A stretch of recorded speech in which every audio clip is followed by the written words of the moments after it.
29 November మరి పెద్దలు కేసీఆర్ గారి నిరాహార దీక్ష,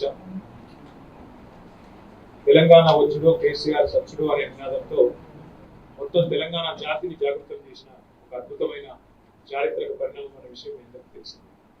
ఆ సందర్భంగా ఆనాడు కేసీఆర్ గారు అటు దీక్ష కూర్చోగానే మొట్టమొదటి కదలికలు తెలంగాణ సమాజాన్ని కదిలించిన మరి అడుగులు ఎక్కడ పడ్డాయి అంటే మన విశ్వవిద్యాలయాల్లో మన విద్యార్థి సోదరులు అన్నాడు ఉస్మానియా కావచ్చు, కాకతీయ కావచ్చు, లేదా రాష్ట్రంలోని అన్ని యూనివర్సిటీలు పాలమూరు కావచ్చు, మహాత్మా గాంధీ కావచ్చు, శాతవాహన కావచ్చు, తెలంగాణ యూనివర్సిటీ కావచ్చు, అన్ని విశ్వవిద్యాలయాల్లో ఆ రోజు మీరు కదం దొరికితేనే అల్టిమేట్ గా ఆ 11 రోజుల దీక్ష మరి ఫలించింది. అల్టిమేట్ గా తెలంగాణ ప్రకటన వచ్చింది, తెలంగాణ రాష్ట్రం కూడా వచ్చింది. నిజానికి జూన్ 2, 2014 తెలంగాణ దినోత్సవంగా ఫార్మేషన్ డేగా మనం జరుపుకుంటాం. కానీ నా మనసులో నాకున్న అవగాహన, నాకున్న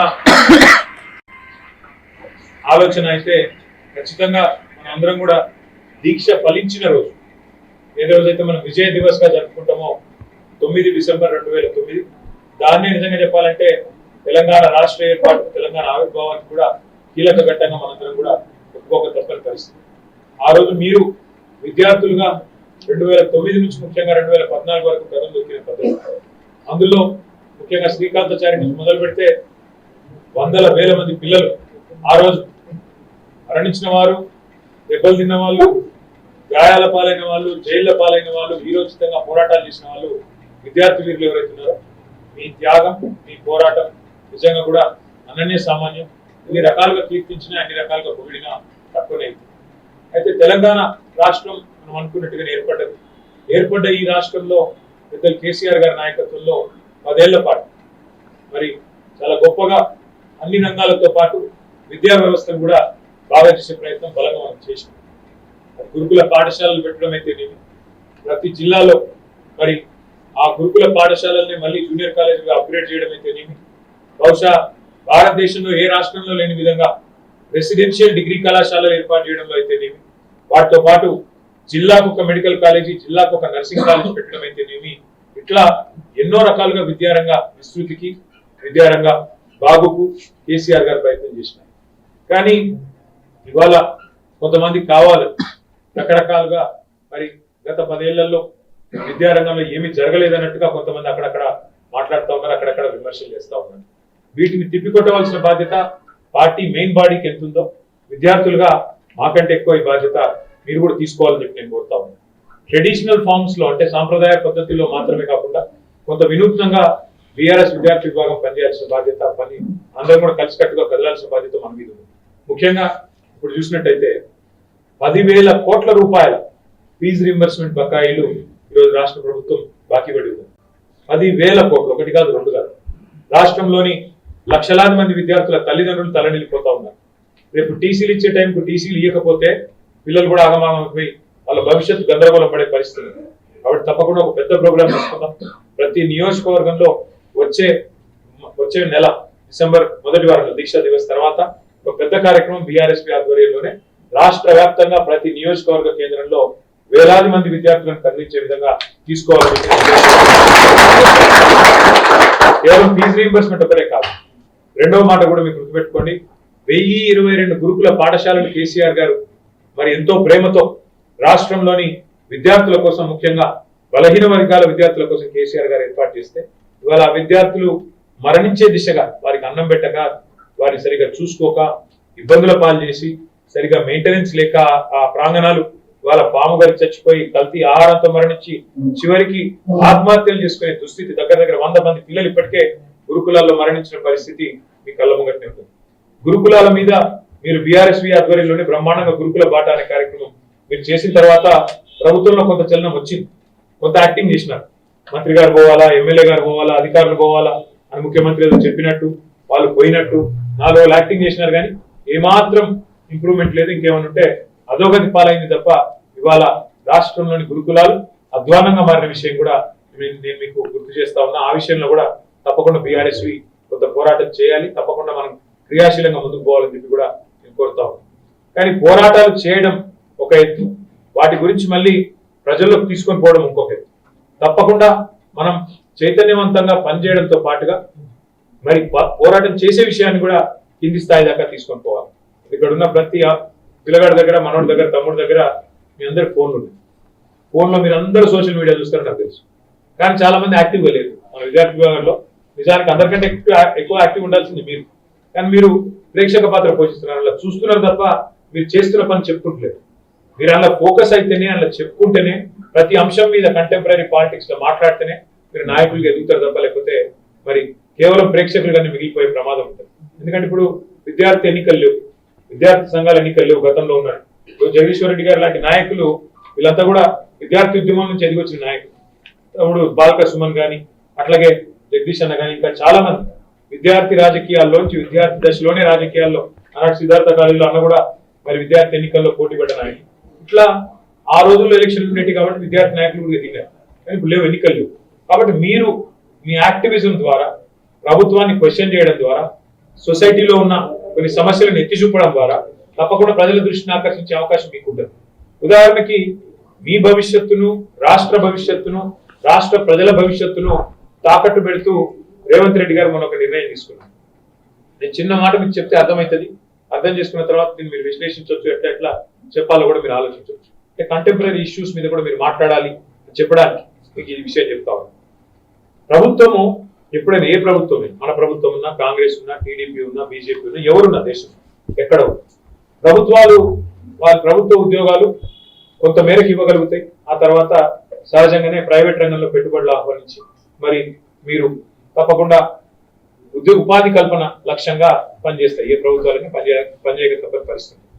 ఆ క్రమంలోనే ప్రభుత్వాల దగ్గరికి ఎవరైనా వచ్చి ఒక దరఖాస్తు ఇచ్చి, సార్ మేము ఒక పరిశ్రమ పెట్టుకుంటాం, మాకు జాగా ఇవ్వండి, మాకు స్థలం ఇవ్వండి అంటే చాలా తక్కువ ధర, చాలా తక్కువ ధర. మార్కెట్ లో ₹1,00,00,000 ఉంటే ఎకరం, అక్కడ వాళ్ళకి 5 లక్షలకో 10 లక్షలకో ఇచ్చి, ఎందుకు ఇస్తాం అట్లా ల్యాండ్?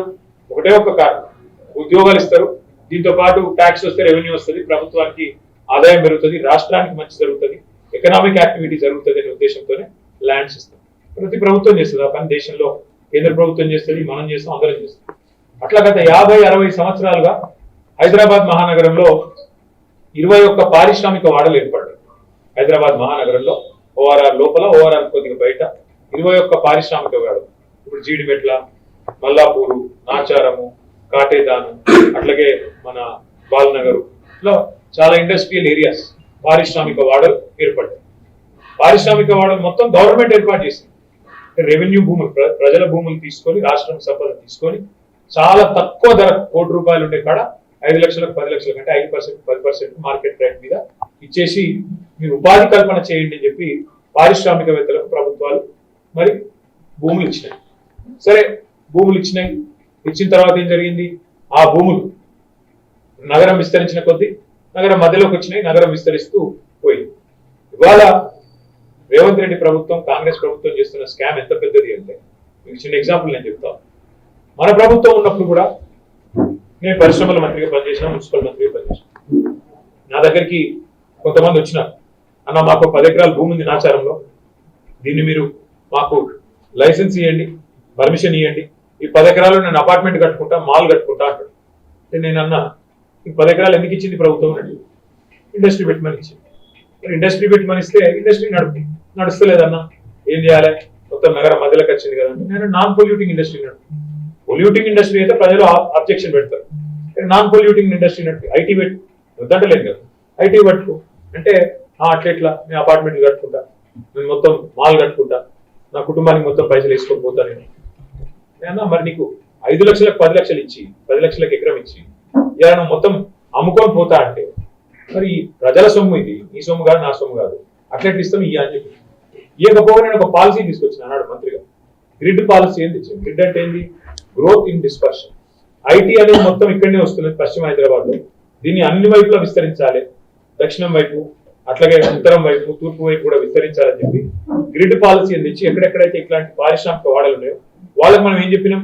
పాలసీ 50% ఐటీ కట్టండి, మిగతా 50%లో ఐటీ వాళ్ళకి సరిపడా అపార్ట్మెంట్లు ఇతరత్ర కట్టుకోండి, ఇబ్బంది లేదు, కానీ 50% కట్టండి అని చెప్పి ఇచ్చినాం.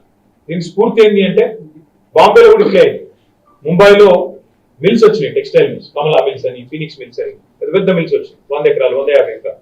తర్వాత కాలక్రమేణా అవన్నీ నగరం మధ్యలోకి వచ్చినాయి. మధ్యలోకి వస్తే వాళ్ళు కూడా ఇట్లా పోయి గవర్నమెంట్ అడిగింది. అప్పుడున్న గవర్నమెంట్ ఏమన్నది, 50% ల్యాండ్ మీరు రెంట్కి ఇచ్చేయండి ప్రభుత్వానికి, ఎందుకంటే వాల్యుబుల్ ల్యాండ్ అని 1000 కోట్ల రూపాయలు. కాబట్టి మిగతా 50%లో మీరు మళ్ళీ పరిశ్రమలు నాన్ పొల్యూటింగ్ కానీ ఇంకా ఇతరత్ర కానీ చేసుకోండి అని పర్మిషన్ ఇచ్చినాం. ఇట్లా మనం 10 ఏళ్ళు ప్రజల సొమ్మును కాపాడి హైదరాబాద్ లో ఈ 21 పారిశ్రామిక వాడల్లో దగ్గర 9300 ఎకరాల ప్రభుత్వ భూమిని హైదరాబాద్ లో ఇలా మీరు మన జూబ్లీ హిల్స్ ఎలక్షన్ చూసినారు, ఇంచు జాగలేదు. దేనికి? ఒక శ్మశాన వాటికి జాగలేదు, పేదవాడికి ఇల్లు కడదామంటే జాగలేదు, ఒక పార్కు కడదామంటే జాగలేదు. హైదరాబాద్ లో పార్కింగ్కే జాగలేదు, పార్కింగ్కే జాగలేదు. ఇప్పుడు మన ఇంటి ముంగట ఇక్కడ అటు ఇటు రంగం మొత్తం జామ్ అయిపోతుంది, ఎందుకంటే పార్కింగ్ జాగలేదు. ఇట్లాంటి పరిస్థితి అంటే నీకు చచ్చిపోతే పొందబెట్టేందుకు జాగలేదు, పుడితే దవాఖానాలు లేవు, వాటికి జాగా దిక్కు లేదు. ఆఖరికి ప్రభుత్వం టిమ్స్ హాస్పిటల్ కట్టాలంటే మార్కెట్ స్థలం తీసుకున్నాం మనం. కొత్తపేటలో గడ్డెనార్ మార్కెట్ ఉంటే మార్కెట్ స్థలం తీసుకుని వాళ్ళకు ఇంకో జాగా మార్కెట్ ఇచ్చి ఆడ మనం హాస్పిటల్ కడుతున్నాం. ఇల్లు ఇందిరమ్మ ఇల్లు 2 ఏళ్ళు ఒకటి కట్టలే. ఎవరు వీళ్ళు వచ్చినాక మనం 1,00,000 కట్టిన డబుల్ బెడ్రూమ్ ఇల్లు హైదరాబాద్, వీళ్ళు ఒక్కటి కట్టలే. ఎందుకు కట్టరాయా అంటే జాగలేదు కదా అని మాట్లాడతారు. సో నీకు పార్కుకు జాగలేదు, పార్కింగ్ కు జాగలేదు, బొంద పెట్టేందుకు జాగలేదు, ఇల్లు కట్టేందుకు జాగలేదు. మన 9300 ఎకరాలల్లా ప్రభుత్వాన్ని వీళ్ళు పోయి అడిగింది. ఇండస్ట్రియలిస్ట్ మనని అడిగినట్టే పైరవికారులు వాళ్ళని కూడా అడిగింది. మాకు ఇచ్చేది, మేము మంచిగా మా తండ్రులకు వచ్చింది గవర్నమెంట్ నుంచి ఆస్తి, ప్రభుత్వం అడ్డికి పావుషేర్కి ఇచ్చింది. ఆ రోజు ₹1 కోటి విలువ చేసేది 5 లక్షలకి ఇచ్చింది. ఇప్పుడు మేము మొత్తం అపార్ట్మెంట్లు కట్టుకుంటాం, మాల్స్ కట్టుకుంటాం, అమ్ముకుంటాం, మొత్తం మేమే సంపాదించుకుంటాం అంటే రేవంత్ రెడ్డి గారు, ఆయన అనుయాయులు, ఆయన అన్నదమ్ములు మంచి వీళ్ళందరితో ఒప్పందాలు చేసుకున్నారు. గత 4-5 నెలల్లో ఒప్పందాలు చేసుకొని ఇవాళ మొత్తం దోపిడీకి తెరలేదు. చిన్న లెక్క ఎత్తు మీకు అర్థమవుతుంది ఎంత పెద్ద దోపిడీ. ఎంత పెద్ద దోపిడీ అంటే ఇప్పుడు మీరు ఇంటికి సీదా స్ట్రైట్ గా కావాలంటే బాలనగర్ ఉంటుంది. బాలనగర్ అంటే కూకట్పల్లి మంచిగా మధ్యలో ఉంటుంది, సిటీ మధ్యలో. బాలనగర్ లో ఇవాళ మార్కెట్ వాల్యూ 1,50,000 రూపాయలు ఉంటుంది గజం. ఒక గజం 1,50,000 అంటే దాదాపు ఒక ఎకరం అంటే ఎంత? 4,850 గజాలు. అంటే ఒక్కొక్క ఎకరం అక్కడ 70 కోట్లు, 72 కోట్లు ఉంటుంది. ఇవాళ అది మార్కెట్ వాల్యూ. రిజిస్ట్రేషన్ వాల్యూ ఎంత ఉందా? 30,000. 1,50,000 మార్కెట్ వాల్యూ, రిజిస్ట్రేషన్ వాల్యూ 30,000. ఇవాళ రేవంత్ రెడ్డి గారు ఏమంటారు? ఎరికైనా రిజిస్ట్రేషన్ లో 30% కడితే చాలట నీకు మొత్తం ఇచ్చేస్తుంది. అంటే 1,50,000 గజం ఉన్న ఒక స్థలం, 30,000 రిజిస్ట్రేషన్ వాల్యూ ఉన్న స్థలం, 10,000 కడితే చాలు మొత్తం ఎకరం ఇచ్చేస్తున్నాడు రేవంత్ రెడ్డి గారు. 10,000 గజం కడితే చాలు. 4,850 72 కోట్ల స్థలాన్ని ఎంతకిస్తున్నాడు? ఆ లెవెల్లో ఇవాళ త్రోవే ప్రైస్ కి ఇస్తున్నాడు. దానిలో వెనకాల మతలబ్ ఏంది? వీళ్ళ మనుషులు మొత్తం ఒప్పందాలు చేసుకుంటారు. రాబోయే 10-15 ఏళ్ళు రేవంత్ రెడ్డి గారు, ఆయన మన్మడు, వాళ్ళ మన్మడు పుట్టేదాకా బ్రహ్మాండంగా సంపాదించుకోవాలన్నది ఆలోచన.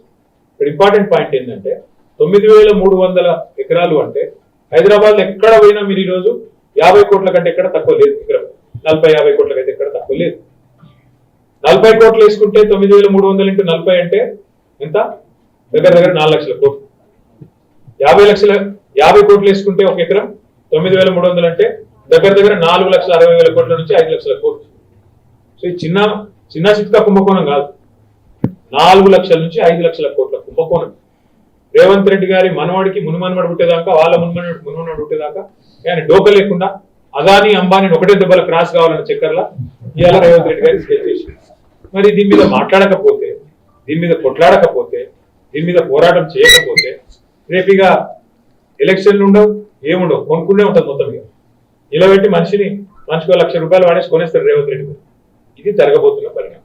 ఇది ఎలక్షన్ వదిలేయండి, రేపటికి మీకు హైదరాబాద్ లో క్యాంటీన్ పెడదామంటే జాగా దొరకదు. చూడండి ఇవాళ ఫుట్పాత్ల మీద వ్యాపారం చిన్న ఇడ్లీ బండి నడుపుకుంటూ సమోసా బండి పెట్టుకునేమో హైదరాబాద్ దందంగా కొడుతుంది. ఇది ఇడ్లీ బండి చిన్న చెప్పుల దుకాణం నడుపుకుంటాడు ఫుట్పాత్ మీద కొట్టవతల వారిస్తారు. కానీ వీళ్ళేం చేస్తున్నారు? ఇక్కడ 9,300 ఎకరాలు. దీని యజమానులు అంతా కలిపి ఎంతమంది ఉంటారు? 500-600 మంది ఉంటారు. మరి 500-600 మంది కోసం హైదరాబాద్ లో ఉండే 1 కోటి మంది ప్రజలకు ఇవాళ శటకోపం పెడుతున్న రేవంత్ రెడ్డికి మనం వ్యతిరేకంగా మాట్లాడదామా? ఈ నిర్ణయాన్ని ప్రశ్నిద్దామా లేదా ఆలోచించండి. ఇది సమకాలీన రాజకీయాల్లో ఒక అంశం. నేను చెప్పేది ఇట్లా 100 అంశాలు ఉంటాయి. వాళ్ళు చేస్తున్న దుర్మార్గాలు, వాళ్ళు చేస్తున్న అరాచకాలు, వీటిని ప్రశ్నించాల్సింది, వీటి మీద మాట్లాడాల్సింది, వీటి విషయంలో మిగతా సొసైటీని జాగృతం చేయాల్సింది ఖచ్చితంగా విద్యార్థి సోదరులే. ఎట్లయితే తెలంగాణ ఉద్యమంలో మీరు అందరినీ చైతన్యవంతం చేసింది, ఎట్లయితే ఉప ఎన్నికలు వస్తే మీరు ఇంటింటికి పోయి కాళ్ళు మొక్కి మీ తాతయ్యి అవ్వయి ఎలువనోళ్ళయి ఒప్పించి మెప్పించి తెలంగాణ వస్తే ఏం లాభం అవుతుంది, మన నీళ్లు మనకు వస్తాయి, మన నిధులు మనకు వస్తాయి, మన నియామకాలు మనకు వస్తాయి అని చెప్పి బతిమలాడి తెలంగాణ కోసం అందరినీ మలిపిర్రో, ఇవాళ మన తెలంగాణను కాపాడుకోవాల్సిన బాధ్యత, మన తెలంగాణ వనరులను కాపాడుకోవాల్సిన బాధ్యత కూడా బీఆర్ఎస్ మీద ఉంది. నేను రిక్వెస్ట్ చేస్తా ఉన్నా గెలు శ్రీనివాస్ యాదవ్ గారు, ఇప్పుడు బీసీ రిజర్వేషన్ల మీద ఒక చర్చ జరుగుతుంది. ఇది ఒకటి నేను చెప్పింది ఒక ఇష్యూ. బీసీ రిజర్వేషన్లు కాంగ్రెస్ పార్టీ బీసీ డిక్లరేషన్ ఒకటి ఇచ్చింది కామారెడ్డిలో నవంబర్ 2023 ఇచ్చింది. ఇచ్చి 2 నెలల ఏం చెప్పారు బీసీ డిక్లరేషన్ లా 42% ఎన్నెళ్ళు ఇస్తా అన్నాడు, విద్యలో, ఉపాధిలో, కాంట్రాక్టుల్లో, వాటితో పాటు రాజకీయం, సర్పంచ్ పదవుల్లో, ఎంపీటీసీ జెడ్పీటీసీ పదవుల్లో, కౌన్సిలర్ పదవుల్లో, చైర్మన్ పదవుల్లో అన్నిట్లో 42% వాటా ఇస్తా. అవి మాత్రమే కాదు, రాజకీయ ప్రాతినిధ్యం మాత్రమే కాదు, ప్రభుత్వ కాంట్రాక్టులలో 42% ఇస్తా, ప్రభుత్వ ఉద్యోగాల్లో 42% ఇస్తా, ప్రభుత్వ విద్యావకాశాల్లో 42% మాట్లాడిస్తాను. ఎవరు కొట్లాడాలి? ఇవాళ ఒకదానికి మాత్రం తప్పు చెప్తున్నాడు, ఏ సర్పంచ్ ఎన్నికలకు రాజకీయ పదవులకు మాత్రం నేనేం చేస్తావు కోర్టు ఆపినట్టు, మిగతా అయితే కోర్టు ఆపలేదు కదా, మిగతా నువ్వు జీవో ఇస్తే అయిపోతుంది కదా. నువ్వు 42% ప్రభుత్వ కాంట్రాక్టులలో బీసీలకు ఇవ్వాలి, ఈ ఎవడద్దానండి నువ్వు వద్దంటున్నావు, ప్రతిపక్షం ఆపిందా? నువ్వు జీవో ఇస్తా అంటే ఎవడన్నా చేయి అడ్డం పెట్టు, సంతకం పెట్టుకుంటే ఎవడో చేయి అడ్డం పెట్టుకొస్తాడా? ఎందుకు ఇస్తారు మరి 2 నెలల? ఎవరు అడగాలి? మనమే అడగాలి, ప్రధాన ప్రతిపక్షంగా మనమే అడగాలి. 42% కాంట్రాక్టులలో ఏది బీసీల వాటాను ఇస్తానది, ఏది దళితులకు ఇస్తాను, ఎస్టీలకు ఇస్తాను, దళితులకు 18% అన్నాం, ఎస్టీలకు 10% అన్నాం, 28% ప్లస్ 42 ఎందుకు ఇస్తలేవు మరి 70%? ఈ బరాబరి నువ్వే డిక్లరేషన్లు ఇచ్చినావు కదా, జీవో. అందుకే కోరుతున్న గెలు శ్రీనివాస్ యాదవ్ గారిని మిమ్మల్ని జిల్లాల వారీగా రౌండ్ టేబుల్ సమావేశాలు ప్లాన్ చేయండి. డిసెంబర్ 1వ వారం నుంచి ఫీజు రీయింబర్స్మెంట్ మీద, ఈ రిజర్వేషన్ అనగా ఎంతసేపు మనం రాజకీయ పదవుల గురించి కాదు కొట్లాడేది, రాజకీయ పదవి కూడా ఒక రాజకీయ ప్రాధాన్యత, రాజకీయాల్లో రాజ్యాధికారంలో వాటా ఒక భాగం. కానీ రాజ్యాధికారం ఒకరికి వస్తే, ఇప్పుడు మన మైనారిటీ ఒక ఆయన మంత్రి అయింది, మన ఒత్తిడి వాళ్ళు కేసీఆర్ గారు డిప్యూటీ సీఎం చేసిరు, నువ్వేం చేసినావా 2 ఏళ్ళ అంటే ఆఖరికి దెబ్బకు దయ్యం దిగొచ్చినట్టు మొన్న అజారుద్దీన్ గారికి మంత్రి పదవి ఇచ్చాడు. కానీ ఒక అజారుద్దీన్ మంత్రి పదవి ఇస్తే రాష్ట్రంలో ఉండే 50 లక్షల మంది ముస్లింలందరికీ న్యాయం జరిగిపోతుందా? కాదు. ముస్లింలకు నిజంగా బడ్జెట్ పెట్టాలి, మైనారిటీ డిక్లరేషన్ లో ఇచ్చిన మాటలు నెరవేర్చాలి, 4,000 కోట్ల బడ్జెట్ అన్నావు, సప్లాన్ అన్నావు, ఎప్పుడు పెడతావు? మంది కొట్లాడాలి, మాట్లాడాలి, లేకపోతే కాదు. అందుకే అంటున్నా, రాజకీయ ప్రాతినిధ్యం ఒక ఎత్తు అయితే, మరి రాజ్యాధికారంలో వాటా ఒక ఎత్తు అయితే, తప్పకుండా ఆర్థిక కోణంలో కూడా పెట్టాల్సిన బడ్జెట్, ఇవ్వాల్సిన నిధులు, విద్యా భరోసా కార్డు అన్నాడు, ఇచ్చిండా? ఇయ్యలేదు. మరి స్కాలర్షిప్లు అన్నాడు, పీజీ చేస్తే ఇంత, పిహెచ్డి చేస్తే ఇంత, ఇంటర్ చదివితే గంత, డిగ్రీ చేస్తే ఇంత అని కొండంత రాగం తీసిండు, గాడిది పాట వాడుతుంది. మరి కొట్లాడకపోతే ఎవడు కొట్లాడుతుంది? కొండంత రాగం తీసి గాడిది పాట వాడే ముఖ్యమంత్రి, కొండంత రాగం తీసి గాడిది పాట వాడే కాంగ్రెస్, వాళ్ళ నిలదీసేది ఎవరు? మరి మనం కాకపోతే. అందుకే నేను కోరేది మిమ్మల్ని, దీక్షా దివస్ సరే ఒక ఎత్తు, కేసీఆర్ గారి స్ఫూర్తిగా, కేసీఆర్ గారు చస్తే నేను చస్తేనే తెలంగాణ వస్తున్నప్పుడు నేను చస్తా అని చెప్పి కేసీఆర్ గారు ఎట్లయితే మొండిగా కొట్లాడిండో, ఆ తెగింపు, ఆ తెగువ, ఆ దీక్షా దివస్ పూర్తిగా విద్యార్థి లోకం కూడా కదం తొక్కాలి. అందులో బీఆర్ఎస్వీ నాయకత్వం వహించాలి. ఇలా ఏ రాజకీయ పార్టీకి ఈ రాష్ట్రంలో మనకుండే ప్రేమ తెలంగాణ మీద ఉండే ఛాన్సెస్, బీజేపీకైనా కాంగ్రెస్ కైనా వాళ్ళది ఏంది, వాళ్ళేదో పై పైన బంధం, మనది పేగు బంధం తెలంగాణతో. ఇది మనం తెచ్చిన తెలంగాణ, మనం కొట్లాడి తెచ్చిన రాష్ట్రం. ఆల్తు ఫాల్తుగా ఎవరో ఇలా మాట్లాడుతున్నచ్చు, వాళ్ళొకరు వీళ్ళొకరు. కానీ వాస్తవం ఏంటి? కేసీఆర్ లేకపోతే, టీఆర్ఎస్ఏ లేకపోతే, కేసీఆర్ నిరాహార దీక్షనే లేకపోతే ఇలా తెలంగాణ ఎక్కడిది? మీరు ఆ రోజు కదం దొక్కపోతే, మీ టీఆర్ఎస్వి ఆ రోజు రోడ్డు ఎక్కకపోతే ఇలా తెలంగాణ ఎక్కడిది? అందుకే నా ప్రార్థన మీతోని, వాళ్ళ తెచ్చిన తెలంగాణను కొల్లగొడుతున్న దుర్మార్గుల నుంచి కాపాడుకోవాల్సిన బాధ్యత మన మీదనే ఉన్నది. అందరికంటే ఎక్కువ సింహభాగం ఆ బాధ్యతను భుజానికి ఎత్తుకోవాల్సిన బాధ్యత మన విద్యార్థి సోదరుల మీద. విద్యార్థి సోదరులతో ఇంకొక రిక్వెస్ట్ ఉన్నది, మీరు దయచేసి మళ్ళీ నేను రిక్వెస్ట్ చేస్తాను, ప్రతి ఒక్కరు ఇక్కడ మెయిన్ స్ట్రీమ్ మీడియా మీకు సపోర్ట్ చేయదు. ఇక్కడ 4 కెమెరాలు 5 కెమెరాలు పెట్టి ఏం చూపెట్టరు, అది నీకు తెలుసు, నాకు తెలుసు. పాపం వాళ్ళేం చేయలేదు, కెమెరామెన్లు పాపం వాళ్ళు తీస్తారు, ఆడ వెనక కటింగ్ పెడతారు, కథమైపోతుంది. మనకేం బాధ లేదు, వాళ్ళ మీద ఆధారపడి పనిచేయాల్సిన అవసరం కూడా. మీరు సోషల్ మీడియా ఉంది మీ చేతిలో, పదునైన అస్త్రం, ప్రతి ఒక్కరి చేతిలో ఫోన్ ఉంది, అదే మీ ఆయుధం, వాడండి. మీరు వాడతలేదు సార్, గెలు శ్రీనివాస్ కూడా వాడతలేడు, వాళ్ళు వీళ్ళు. మీరు చేస్తున్న పనిని సమాజంలో సమకాలీన రాజకీయ అంశాలను ఎప్పటికప్పుడు చైతన్యవంతంగా మీరు క్వశ్చన్ చేయకపోతే సమాజం మేల్కోదు, సమాజం మిమ్మల్ని గుర్తించదు. లీడర్ కావాలనుకుంటే పార్టీ నాయకుల చుట్టూ తిరగడం కాదు, మీరు సమాజం నుంచి ఉద్భవించాలి నాయకుడు. కేసీఆర్ గారు ఎట్లా వచ్చింది బయట, ఒక మూమెంట్లకే లీడర్ పుట్టిండు. అట్లనే మీరు కూడా ఇన్ని అంశాలు ఉన్నాయి. నేను చెప్పిన 3 చెప్పిన, ఫీజు రీంబర్స్మెంట్ చెప్పిన, ఈ ల్యాండ్స్ ఎత్తుకపోయే 5 లక్షల కుంభకోణం గురించి 5 లక్షల కోట్ల కుంభకోణం గురించి చెప్పిన, 3వది రిజర్వేషన్ అంశం చెప్పిన, BC declaration, SC declaration, ST declaration, minority declaration, రైతు డిక్లరేషన్. పోరాడాలంటే వచ్చిన అంశాలు ఉన్నాయి. పార్టీగా కొన్ని అంశాల్లో పోరాటం చేస్తుంది. ఇలా జిహెచ్ఎంసీ కౌన్సిల్ మీటింగ్ లో మన కార్పొరేటర్లు, మన ఎమ్మెల్యేలు, మన ఎమ్మెల్సీలు అందరూ గొంతు విప్పినారు, గట్టిగా గర్జించినారు. ఎట్లా దూసుకపోతావు, హైదరాబాద్ లో హాల్ కట్టేందుకు జాగలేదు, హైదరాబాద్ లో బస్ స్టాప్ కట్టేందుకు జాగలేదు, హైదరాబాద్ లో పార్కు జాగలేదు, పార్కింగ్ జాగలేదు, 9,300 ఎకరాలు నీ అయ్య సొత్తా నీ అబ్బ సొత్తా, ఎవడి సొత్తు ఎట్లా తీసుకుంటావని చెప్పి ఇలా మన కౌన్సిలర్లు, మన కార్పొరేటర్లు, మన ఎమ్మెల్యేలు జిహెచ్ఎంసీలో బ్రహ్మాండంగా పోరాటం చేసినారు, ర్యాలీ తీసినారు. అట్లాగే మనం కూడా రేపటి నుంచి పారిశ్రామిక వాడలకు అవసరమైతే మనమే పోవాలి. అర్థమైందా? ఆ లైన్ లో ప్లాన్ చేయాలి. కానీ దానికంటే ముందు 29 నాడు దీక్షా దివస్ ఏదైతున్నదో ప్రతి యూనివర్సిటీ కేంద్రంగా, అన్ని యూనివర్సిటీ కేంద్రంగా అద్భుతంగా చేయాలి. దానికి దయచేసి నేను గెలు శ్రీనివాస్ యాదవ్ గారికి కోరుతా ఉన్నా. మీరు సీనియర్ నాయకులు చాలా మంది ఉన్నారు మీ ఉద్యమంలో, మీతో 2004 నుంచి 3 నుంచి ఉన్నోళ్ళు, 1 నుంచి ఉన్నోళ్ళు చాలా మంది ఉన్నారు. అవసరమైతే ఇన్ఛార్జ్ లేదు. ప్రతి యూనివర్సిటీకి ఒక సీనియర్లు 2-3 ఇన్ఛార్జ్ చేసి ఈ రోజు నుంచి రేపటి నుంచే పంపించి 29 ప్రోగ్రామ్ సూపర్ హిట్ అయ్యేటట్టు అందరూ ఒకటే దగ్గర ఉస్మానియాల కార్తీయాలు అన్నట్టు కాకుండా మొత్తం అన్ని యూనివర్సిటీలు పంపించండి. పంపించి స్థానిక నాయకత్వాన్ని నేను చెప్తాను. అక్కడ మీకు కావాల్సిన ఏర్పాట్లు నేను చేస్తా. మీకు ఏమేం కావాలో, ఇప్పుడు జగదీష్ రెడ్డి గారు ఇక్కడే ఉన్నారు. మహాత్మా గాంధీలు ఏం చేస్తారో చెప్పండి, అన్న మొత్తం చూసుకుంటాడు, పూర్తి స్థాయిలో అండగా నిలబడతాడు. ఆ రకంగా పోతాం. వ్యవసాయ విశ్వవిద్యాలయానికి సంబంధించి అక్కడ నాయకత్వాన్ని చెప్తాను. వెటర్నరీ విశ్వవిద్యాలయం ఉంది, అక్కడ కూడా చేయండి. ఫారెస్ట్ యూనివర్సిటీ ఉంది అక్కడ. అట్లాగే ప్రతి యూనివర్సిటీలో మన టీం ఉండాలి. మన టీం మళ్ళొకసారి విద్యార్థి లోకానికి చెప్పాలి. దీక్షా దివస్ ఏడికెళ్ళి వచ్చింది, తెలంగాణ ఎట్లొచ్చింది. ఎందుకంటే చాలా మంది మర్చిపోతా ఉన్నారు. ఇంతకుముందు తమ్ముడు వచ్చినట్టు పైన ఆ పిల్లగాడికి 24 ఏళ్ళు, ఇంకా తెలంగాణ వచ్చినప్పుడు ఆ పిల్లోడి వయసు 12 ఏళ్ళు. నేను అడిగిన దీక్షా దివస్ వస్తున్నది 29 తెలుసా? తెలియదు. కేసీఆర్ గారు తెలుసా? తెలుసు. మొదటి సీఎం ఆయనకి కేసీఆర్ సీఎం గానే తెలుసు, కేసీఆర్ ఉద్యమకారుడుగా తెలియదు. కాబట్టి తెలియజెప్పాల్సిన బాధ్యత మనది. కేసీఆర్ గారు 71 ఏళ్ళు కేసీఆర్ గారు, ఆయన పోరాటం చేసి తెలంగాణ తెచ్చిండు. అద్భుతంగా ప్రజలు ఆశీర్వదిస్తే 10 ఏళ్ళు ముఖ్యమంత్రిగా తెలంగాణకు అద్భుతమైన పరిపాలన అందించింది.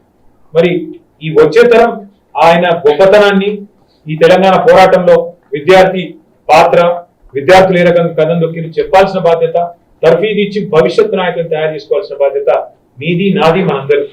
కాబట్టి నా ప్రార్థన మీ అందరితోని, నాయకులు ఉద్భవించాలి అంటే, నాయకులు పుట్టాలి అంటే మీరు ఆందోళనలకు వెళ్ళి పుడతారు, ఉద్యమాలకు వెళ్ళి నాయకులు పుడతారు. ఇలా ఒక సుమను ఇక్కడ కూర్చున్నాడు, ఎమ్మెల్యే అయ్యిండు, ఎంపీ అయ్యిండు, గెల్లు కార్పొరేషన్ చైర్మన్ అయ్యిండు, ఎమ్మెల్యేగా పోటీ చేసిండు.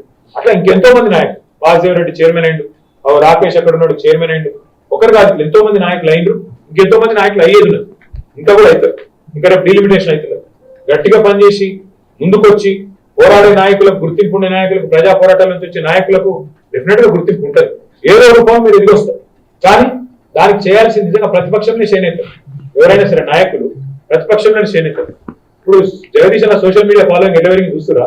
లాస్ట్ 2 years లో మంత్రిగా ఉన్నప్పుడు ఉన్న ఫాలోయింగ్ కంటే జగదీష్ అన్నకి గత 10 ఏళ్ళ ఇప్పుడు డబల్ ట్రిపుల్ ఏంటి కథ అని ఆలోచిస్తే ప్రజలు కోరుకునేది పోరాటంలో ఉండే వాళ్ళని కోరుకుంటారు, పోరాడే వాళ్ళని కోరుకుంటారు, ఫైటర్స్ ని కోరుకుంటారు, ఖచ్చితంగా అన్యాయాన్ని నిలదీసే వాళ్ళని కోరుకుంటారు. అందుకే నేను మిమ్మల్ని కూడా కోరేది, ఫైటర్లు ఉండండి, పోరాట యోధులు ఉండండి. కాంగ్రెస్ లెక్క పైరవికాలుగా వాళ్ళు చేస్తారు ఆ పని, మనం చేయాల్సిన కర్మ లేదు. మనం పోరాట యోధులుగా, కేసీఆర్ గారి శిష్యులుగా, కేసీఆర్ గారి సైనికులుగా ముందుకు పోదాం. 29 దీక్షా దివస్ ను అద్భుతంగా చేసుకుందాం. అట్లాగే 9 డిసెంబర్ ను విజయ దివస్ గా కూడా మంచిగా చేసుకుందాం.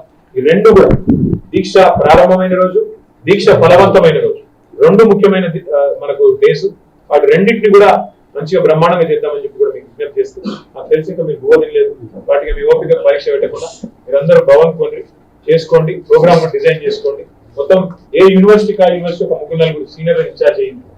డిసెంబర్ 1st వీక్ నుంచి మనం పోరాటాలు రూపకల్పన చేద్దాం. ఒకటిగా రౌండ్ టేబుల్ ప్లాన్ చేయండి, ఫీజు రీంబర్స్మెంట్ మీద పోరాటం ప్లాన్ చేయండి. ఈ లోపల సోషల్ మీడియాలో మీకు గొంతు చెప్పండి. ఒక్కొక్కరుగా మీ అకౌంట్లు యాక్టివేట్ చేయండి. అదొకటి ఇదొకటి లైక్ కొట్టుడు, రీట్వీట్ కొట్టుడు కాదు. లేదా మనం ఏదో జస్ట్ కామెంట్ పెట్టుడు కాదు. మీరు మాట్లాడండి, మీ వాయిస్ ఇవ్వండి, జరుగుతున్న విషయాల మీద మీ ఆవేదన. ఇలా పొద్దున తమ్ముడు నాకు మెసేజ్ చేసిండు సోషల్ మీడియాలో, అన్న నేను కాంగ్రెస్ ఓటేసిన, నాకు కాకపోతే 30 రూపాయల బస్ టికెట్ 45 రూపాయలు అనేది పెట్టి నేనేమనాలి? దున్నపోతు గ్రాడ్యుయేషన్ బర్రెకి పాలాడుతున్నాడు, నేనేం చేయాలి? మరి మనమే మాట్లాడాలి, ఎవడు మాట్లాడతాడు? ఆయన తమ ఉద్దేశం ఏంది? అన్న నేను తప్పు చేసిన, ఏం చేయాలి ఇప్పుడు? ఓటేసి తప్పు అయిపోయింది, ఇప్పుడు ఇక మరి మీరే కదా కొట్లాడాలి అన్నాడు. తప్పకుండా కొట్లాడతాం తమ్మి, మేము కొట్లాడతాము, కానీ ఓటేసినప్పుడు ఆలోచించుకోరు తమ్మి, ఎందుకంటే మీరు కత్తి వానికిచ్చి యుద్ధం నన్ను చేయమంటారు, అట్లా కాదు తమ్మి అని చెప్పిన. కానీ అయినప్పటికీ ప్రధాన ప్రతిపక్షంగా తెలంగాణ తెచ్చిన పార్టీగా కేసీఆర్ సైనికులుగా పోరాడే బాధ్యత మనది, ప్రజల తరఫున గొంతు విప్పే బాధ్యత మనది, ప్రభుత్వం చేస్తున్న దోపిడీని అడ్డుకునే బాధ్యత మనది, ప్రభుత్వాన్ని నిలదీసే బాధ్యత కూడా మనదే. కాబట్టి మీరందరూ జాగ్రత్తగా దయచేసి ఈ పోరాటంలో, ముఖ్యంగా దీక్షా దివస్ లో పెద్ద ఎత్తున పాల్గొనాలని ప్రార్థిస్తూ, మరి ఈ రోజు తక్కువ సమయంలో ఎంతమంది వచ్చినారు మీ అందరికీ ధన్యవాదాలు. గెలు శ్రీనివాస్ గారితో మిగతా మిత్రులందరితో కూడా రిక్వెస్ట్, భవన్ కి పోయి భోజనం చేసి 1 గంట కూర్చొని ప్రోగ్రామ్ పర్ఫెక్ట్ గా డిజైన్ చేసుకోండి. ఏమేమి మెటీరియల్ కావాలి, ఏమేమి కావాలి, ఎక్కడెక్కడ ఏ నాయకుడిని చెప్పాలా చెప్పండి, నేను అందరికి ఇన్స్ట్రక్షన్స్ ఇస్తాను. మీరు 29 నాడు పార్టీ ఎంతైతే గొప్పగా అన్ని జిల్లా కేంద్రాల్లో చేస్తున్నారో మీరు అంతకంటే గొప్పగా మీరు యూనివర్సిటీలో మీ పోరాటం బలవంతం కావాలని కోరుకుంటూ